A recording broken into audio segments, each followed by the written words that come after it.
Nigerians may want for many of life's basic needs. A house of worship would not seem to be one of them. In the largest city, Lagos, there are traditional old-line churches, but there are also hundreds of banners and posters that invite worshippers to newer, smaller congregations. None is more unusual than this one, both Christian and Muslim.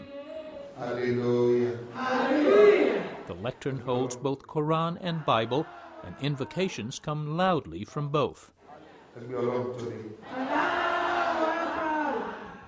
Roughly half of Nigeria's 140 million people are Muslim, the other half profess some form of Christianity.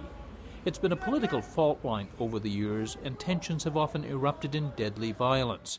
Just last November, more than 300 people were killed in the northern city of Jos. Listen to me. I want you to realize that Abraham had many children. But the 1,500 or so practitioners of what their preacher calls Chrislam see no religious fault line between the two faiths. Shamsuddin Saka, he's called prophet, tells his audience they are all children of Abraham, through Judeo-Christian tradition and through Islam. Abraham is the father of Christianity, a father of Islam. Why the Christian and Muslim are fighting? Saka was born Muslim, and it was after returning from a Hajj pilgrimage to Mecca that he was inspired, he says, instructed by God, to launch his new ministry. That's about 19 years ago. Then there is a lot of people killing themselves in Nigeria in 19 years ago. I was praying and I lie down and the Lord told me, when you get to your country, make a peace between Christian and Muslim. He said he's written letters to political leaders and traveled to affected areas when religious violence has broken out, urging reconciliation around common beliefs. But Saka's most visible impact is in his immediate neighborhood, where he has brought the faiths together in a blended liturgy.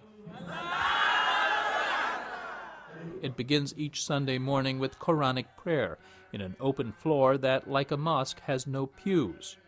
These then give way to prayer with the congregation seated in chairs. Well, sometimes seated.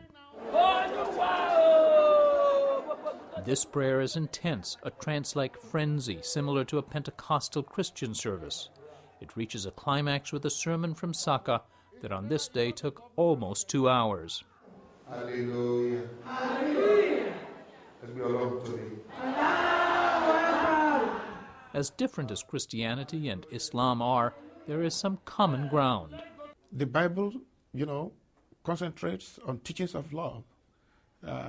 That's what Jesus, alayhi salatu wasalam, says in Matthew chapter 5, that you love your neighbor, and you even love your enemy. Now you find the Quran saying exactly the same thing. The Quran says yes, the same thing. Yes, pay evil back with goodness. If you do that, those who used to hate you before, those who were your enemies before, will soon become your friends. So, Bible, Quran are saying the same thing. Islam was brought to West Africa by Arab traders 10 centuries ago, Christianity by European colonization starting around the 15th century. Each has been interpreted and adapted to local customs, and that's apparent in the way Islam is sometimes practiced.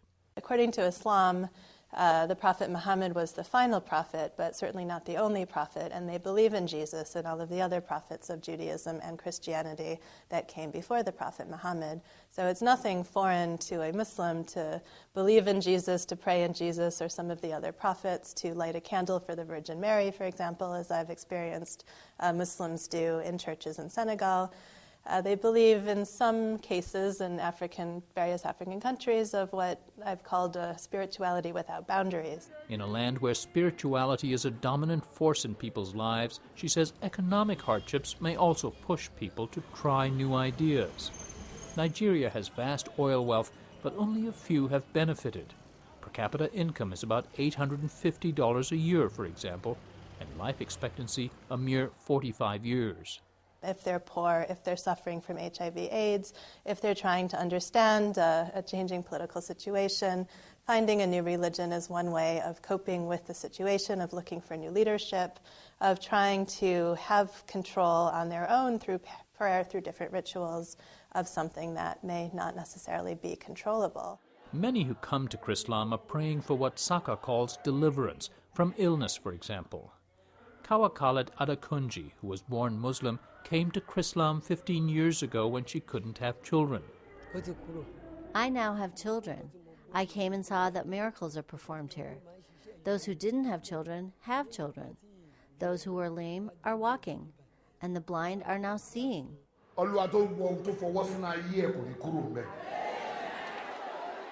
At the service, there are petitions for miracles of health and wealth, or at least improved finances. Delay is not denied.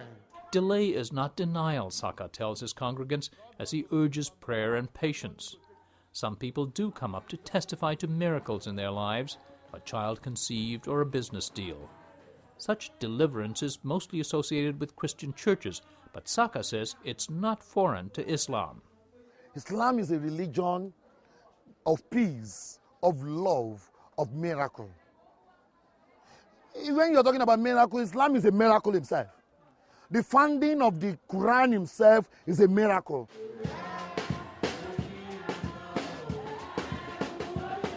And congregants have taken to heart Saka's message that to get back one must first give.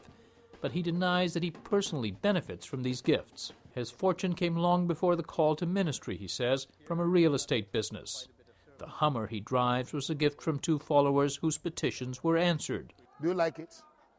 One miracle even the skeptics give Saka is this congregation and how people see themselves. Are you Christian or Muslim now? No, whatever you call me, I am. Saka's Chrislam is not widespread, but even the skeptics say he's discovered the innate tolerance that's often overshadowed by violence across religious lines, in a service that's part Muslim, part Christian, and wholly West African. For Religion and Ethics News Weekly, this is Fred Sam Lazaro in Lagos, Nigeria.